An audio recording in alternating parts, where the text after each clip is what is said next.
It has only been a year after I graduated and my first day in work, but I noticed something, and I wanted to do something about it. It was July 16, 2018, when I started my very first job after graduating from college with a degree of applied mathematics.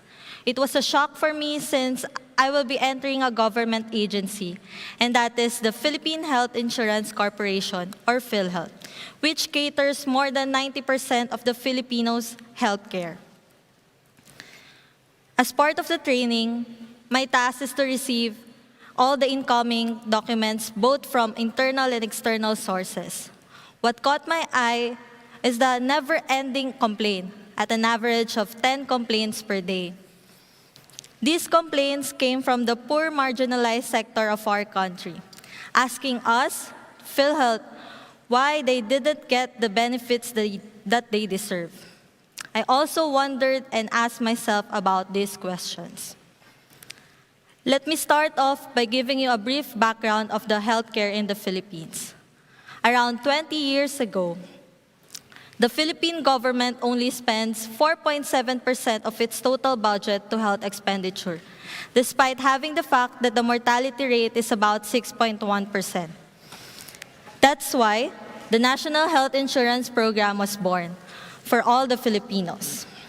This program carries the social solidarity. This means that those who are healthy and can pay for their medical expenses can subsidize and help the poor.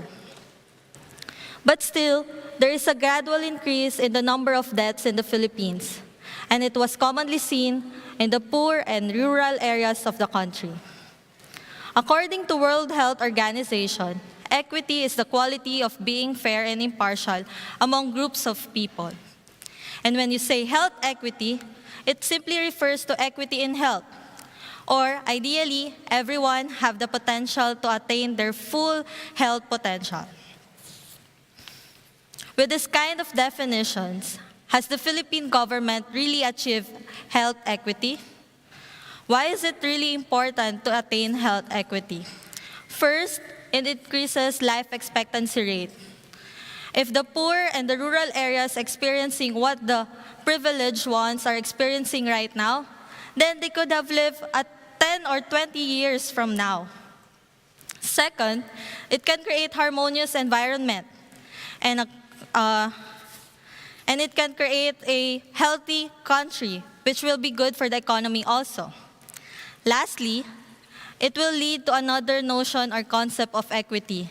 It will not be health, but equity in general, which will be useful for us young people for the next generation to come. From the time I started working up to this time, I get a clear picture of what was missing. We lack effective communication. We lack information sharing and connectivity to our members. We keep on doing things, activities, gathering them, sharing them all the benefits that they could get, but then I realize they cannot digest all that information in just one event. They want sustainability. They want continuity of information sharing. Also, we lack the connectivity between the speaker and the audience. The speaker keeps on telling and sharing about technical and medical jargons which the layman cannot understand. It is in this setting that got me thinking, how can I help those people? How can I help them not be cheated and scammed by other people, especially now that the Philippines is aiming for a universal healthcare system for all? I am aiming for a Philippines where the Filipinos will have a free access to their healthcare services, and that no one will be shy to ask his or her family or other people to support their financial and medical needs.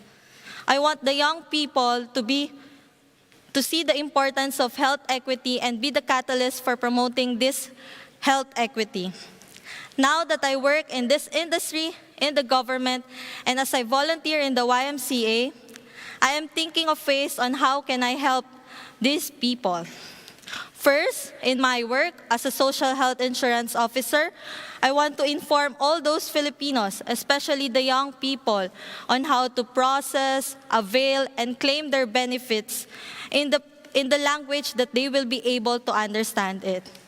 Second, as part of the Philippine YMCA community and health being one of the 4 major trusts of my local YMCA, I want to take part in influencing more young people to live healthy by conducting healthy living seminars, information dissemination activities, and building partnerships between the YMCA, the government, and maybe the private companies which offers health insurance as well. If I engage more young people, it will be a domino effect.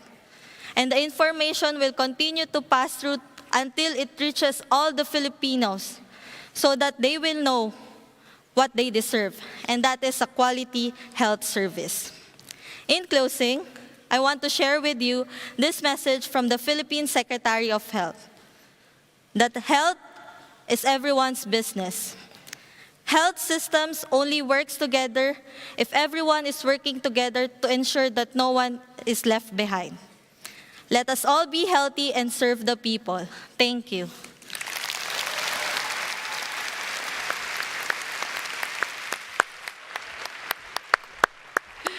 Thank you, Alyssa. Thank you. What I love about Alyssa's talk is that there is often a disconnect between the inspirational things that we talk about when we get together in groups like this and the practical things that have to be done to do the work that we need to do. And Yes. I love the way that you talked about the very practical approaches and strategies and goals that you have to do the work that you're doing. Yes, it's really information. It's really about the language that we will use in informing them. Yeah, exactly. Yeah. So thank you so much for giving us a little bit of insight. Thank you so to much. your